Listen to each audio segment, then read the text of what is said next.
آزادی حضرت علامہ فضل حق خیرآبادی علیہ الرحمۃ و رضوان کی وجہ سے مشہور ہے۔ وہاں ایک ایئرپورٹ بنایا گیا، اس کا نام چینج کر کے ساورکر ایئرپورٹ رکھا گیا۔ حالانکہ جو لوگ تاریخ جانتے ہیں، اتہاس پڑھتے ہیں، ہسٹری سے جن کا رابطہ ناتا ہے، وہ بخوبی جانتے ہیں ساورکر وہ ہے جنہوں نے انگریزوں کی ہمنوائی کی اور انگریزوں سے پینشن لے کر کے وہ شاہ عافیت میں بیٹھے۔ اس کے برعکس علامہ فضل حق خیرآبادی وہ عظیم انسان ہیں جنہوں نے 1857 میں دلی کی جامع مسجد سے انگریزوں کے خلاف جہاد آزادی کا فتویٰ دیا اور پھر اسی فتویٰ سے متاثر ہو کر کے دلی کے علماء نے اس پر دستخط کیے اور پورے ملک میں ایک آندھی چلی جس نے وقتی طور پر انگریزوں کے قدم اکھاڑ دی۔ مگر یہ مسلمانوں کی بدقسمتی تھی کہ ہمارے اندر سے کچھ ایسے مخبر نکل آئے، ایسے ضمیر فروش نکل آئے جن کی ضمیر فروشی کی وجہ سے اور غداری کی وجہ سے انگریزوں کو دوبارہ پیر جمانے کا موقع ملا۔ لیکن یہ سلسلہ ایک زمانے تک چلتا رہا۔ بتانا یہ ہے کہ جس عظیم ذات نے ملک کی آزادی کے لیے 1857 میں فتویٰ دیا اور پھر اس کی وجہ سے ان کے اوپر مقدمہ عائد ہوا، پھر اس کے بعد بالآخر انہیں کالا پانی کی سزا دی گئی اور انہوں نے اس سزا کو بصر و چشم قبول کیا۔ انگریزوں کے خلاف ان کے دل و دماغ میں اس طریقے سے آندھی چل رہی تھی۔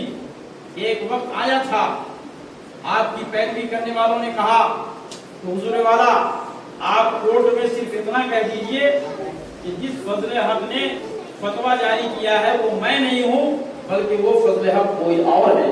اگر آپ اتنا کہہ دیں گے تو آپ کو بری کر دیا جائے گا، چھٹکارا مل جائے گا۔ مگر قربان جائیے حضرت علامہ فضل حق خیرآبادی کی جرأت ایمانی پر اور وطن سے محبت پر، انگریزوں سے دشمنی پر آپ نے اپنے اس حامی سے، اپنے اس وکیل سے، اپنے اس دوست سے کہا، اے میرے عزیز، اگر فضل حق 100 مرتبہ نہیں 1000 مرتبہ شہید ہو کر کے زندہ کیا جائے اور پھر اس کے بعد یہ کہا جائے کہ تم یہ کہہ دو کہ میں فضل حق وہ نہیں ہوں جس نے جہاد کا فتویٰ دیا ہے، تو بھی میں ایسا نہیں کروں گا اور یہ مجھے گوارا نہیں ہے۔ میں نے ہی وہ فتویٰ کیا ہے اور آج بھی میں اپنے اس فتوے پر قائم ہوں۔ یہ آپ نے کہا، پھر اس کے بعد آپ کو کالا پانی کی سزا دی گئی اور آپ وہیں پر رہے جہاں تک کہ آپ کے متعلقین، آپ کے احباب آپ کے لیے رہائی کی کوشش کرتے رہے اور آپ کے لیے آزادی کی کوشش کرتے رہے۔ آپ تاریخ کا اتفاق دیکھیے،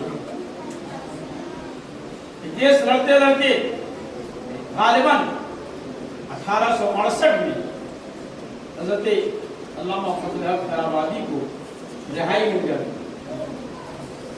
یہاں سے آپ کی رہائی کا پروانہ دیا جاتا ہے۔ آپ کے فرزند حضرت علامہ عبدالحق آپ کی رہائی کا پروانہ لے کر کے ہندوستان سے جس دن جزیرہ نیکوبار انڈمان پہنچتے ہیں، کیا دیکھتے ہیں کہ وہاں پر کسی شخص کا جنازہ لوگوں کے کاندھے پر رکھا ہوا ہے، وہ آگے بڑھ رہا ہے۔ جب اتر کر کے انہوں نے پوچھا کہ یہ کن کا جنازہ ہے تو لوگوں نے بتایا کہ یہ علامہ فضل حق خیرآبادی کا جنازہ ہے۔ اللہ، یعنی ادھر سے آپ کو دنیاوی طور پر رہائی کا پروانہ ملتا ہے اور ادھر آپ حقیقی طور پر دنیا کے قید و بند سے آزاد ہو جاتے ہیں۔ کون کہتا ہے کہ مومن مر گیا؟ کون کہتا ہے کہ مومن مر گیا؟ ارے قید سے چھوٹا ہوا اپنے گھر گیا۔ کہ جس علامہ فضل حق خیرآبادی علیہ رحمۃ و رضوان نے ملک کی آزادی کے لیے جزیرہ نیکوبار انڈمان میں اقامت کو پسند کیا، آج اگر وہاں پر ایئرپورٹ کے نام رکھنے کی بات آتی ہے تو کسی دوسرے تیسرے کے نام سے نہ رکھا جائے، بلکہ علامہ فضل حق خیرآبادی ایئرپورٹ رکھا جائے اس جگہ کا نام، تاکہ علامہ کو صحیح معنوں میں خراج عقیدت